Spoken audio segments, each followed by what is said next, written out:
Hey everyone, it's Mike with It's Pittsfield Tonight. I am here with our Pittsfield Ward 2 City Councilor, Charles Kronick. Charles, thank you for taking the time to speak with me today. It's a pleasure. I hope to that we tell the people, your listeners, what's going on and where I'm standing. Okay. Well, to everyone out there, many of you know that the past week I've been talking about the last City Council meeting. And recently, I did an interview with our City Council President, Peter Marchetti. And the last City Council meeting, Charles, was focused primarily around you and the City Councilor as far as where most of the attention was. And at one point, at the end of it, it did get a little heated. I don't want to say combative, but a little heated. And actually, I'm going to ask you the same question I asked our City Council President, Peter Marchetti. What is your point of view on how that last City Council meeting went? I'll tell you what. First of all, I wanted to say, as regards to working with City Council with President Marchetti, is that I find him in general to be fair. I understand he gets. I think I would surmise that his opinion of me far exceeds my in hostility, if there is any, than mine of his. I think that I roll with the punches, and I do take them. And with regards to last meeting, what I will put out there is that Council President Marchetti misunderstood my efforts in that City Council meeting, and my objective going into it is to reduce the budget for overpaid positions and other line items. And where he thought I was, where I get the sense is that there's an impression that I was trying to eliminate positions, get people, cut people out of their jobs. My objective was evaluating compensation rates based upon criteria such as credentials that govern the jobs. So, as my objections in that City Council meeting were that we had a big budget. It had grown a lot over the last year, and we had hired new people. And I felt that those positions were overpaid based upon the credentials that those people were bringing to that particular title of the job. And credentials, Mike, are a very big part of determining how much somebody gets paid in the position. Okay. Now, I understand that point of view, but I do also understand Councilor Marchetti's point of view on it, which was the position had already been created and voted on. Mm-hmm. Now we were at the stage is yes or no, do you approve of this amount, this line item in the budget or not? Right. And so that's where I would go back, and I'm sorry if I did interrupt there, where I go back and say my job, I was not there to say we shouldn't have this person, the social worker, for example, that they brought into human resources, I do believe. My position was, it was $75,000. And I said that position is a master's degree in, by my understanding of how pay matching degrees, background, training. I felt that was grossly overpaid for that specific position. And with regards to the diversity position, they were staffing the position. I voted against that staffing that position in the prior meeting in the beginning of the year. My objection was that the person is being paid almost as much as the mayor. But and I just felt that was a very large compensation for that specific the requirements for that job. And I wanted to see that reduced. And then what's a budget meeting hearing, right? if you can't put and recommend. It did seem like at one point that whether it be out of frustration or whatever it was, that you were just like, okay, then let's make it this amount, or let's make it this. It just felt like You were just Yeah. throwing some numbers out there and maybe. Not really. Not really. I felt that, for example, well, if you're taking a look at what do you earn when you make a master's, you go into public service, you get, it's not just, and don't forget, when you get hired by the city, you're not simply getting a salary, you're getting health benefits, you're getting retirement benefits, getting a whole slew of secondary compensations that you don't necessarily get.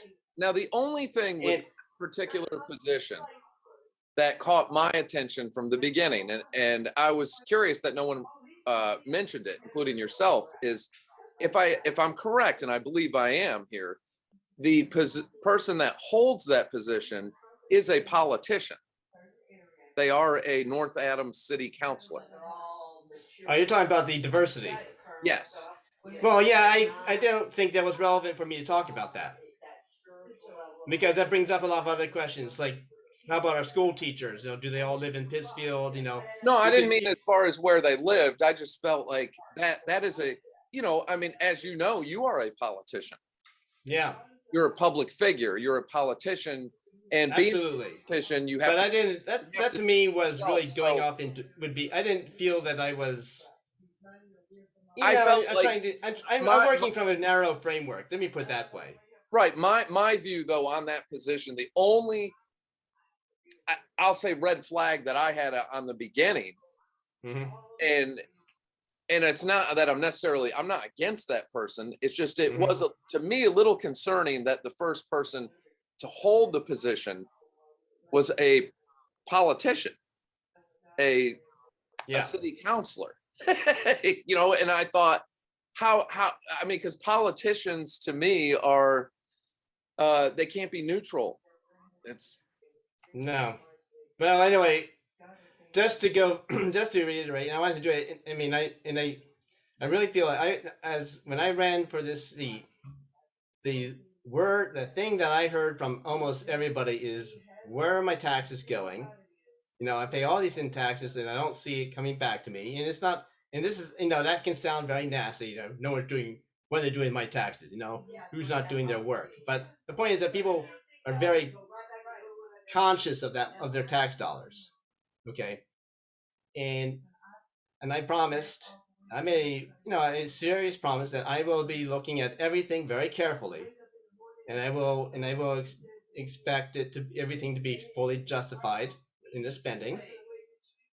And I want to also point out that our auditor warned us that our pension and other post retirement benefits are unfunded, are underwater, and we cannot be adding to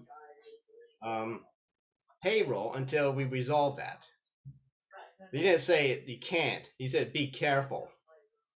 And so what I did in that so let city me council is I simply said, let's reevaluate these compensations, and as far as the diversity job, I took some. I wanted to reduce some of the line items because I felt like they weren't required for that office. And we have a person and he's got an assistant, and they're bringing in ambassadors on stipends and bonuses for a brand new department. And not to go off into the weeds, but I feel like when you build a department, you start with one person, generally speaking, and then you build out as need be. so let me ask you this then, just so it's clear then. So it's not so much that, or is it? I'll let you answer this. Are you against the position of diversity officer, or is it you were more concerned with the amount for salary and what was being spent in that department and having assistants and so on? Well, there would be two ways to answer that question properly. There is, where do I stand on it, and does my position drive me on it as a counselor. As a counselor, I am strictly speaking looking out for the welfare of the health of the city, right? Making the city a better place to live in, well, and solvent. So, as a counselor, I am concerned about the money spent there. As a new department, and our population is poor, and we're in a recession. Now the question is, are we in it? Are we going into it? understand a depression such as the great that caused by the Great Crash was a day and night thing, right? The run on the banks. A recession is kind of like you're in your seasonal change between summer and fall. There's no demarcation when it begins and when it ends. It's Well, all around you. And technically, right now, I do believe that we are in it. recessions are cyclical, but a recession, there is a specific definition. Well, this is a very specific environment. But there's a specific definition. To be a recession, you have to have 2 consecutive back-to-back. Sure. Yeah, that's how they define it. But right. But how's the patient doing? This is the question. The patient's not doing too well right now. We have 10% inflation. Recessionary, yes. And we have huge inflation. The warning signs are right out there that agricultural food, the cost of agriculture has gone up about 50% on all fronts. Fertilizer, fuel. Well, so that being said, and I think you're answering. And we're going into August. I want to ask you the same question that I asked. Go for it. Councilor Get me out of the weeds here, Mike. Is since we are in the middle of budget hearings, and the big talk on the economy, as you know, I'm big on the economy. I'm a big person as far as following the market and seeing where we're at. So I'd say 60% of our top global economists are sending up red flags of recession and a deep recession.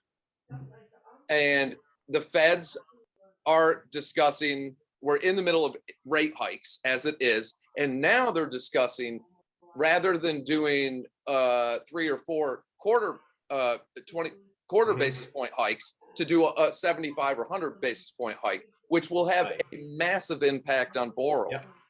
Is all that coming into consideration too when you're sitting there discussing what is to be approved and what is not to be approved? Exactly. What I said. I will say it again. What I said in one of our water hearings, when they wanted to take money from free cash from the retained earnings of the enterprise fund to offset lost revenues, I argued strongly, and still do, that we should be using ARPA to do that, as we're allowed to do that and directed to. Because I said that because by reducing the retained earnings, we know very well what the mayor and Director Kerwood are very insistent on maintaining the proper percentage in those accounts. They'll come back. They'll want it back. And they'll come back for it in the form of raising. It'll have to come back out either taxes or rate hikes, right? And so I was against that, and the reason is we need to tighten the belts, and we need to tighten the belts so as to protect our residents who are very vulnerable in this economy, who are can't afford their rents. They're not able to getting hard to afford food. It's not fun shopping anymore. If you ever enjoyed it, actually, but you go to Aldi's, it's like nothing there, and it's expensive. And I said then, and I'm gonna say it again: we gotta cut now. We got a plan for recession. And I'm disheartened at this point with the budget hearings is that there is no planning for recession. We are pushing, as the president said, and I'm going to pick a bone with him. We are pushing ahead.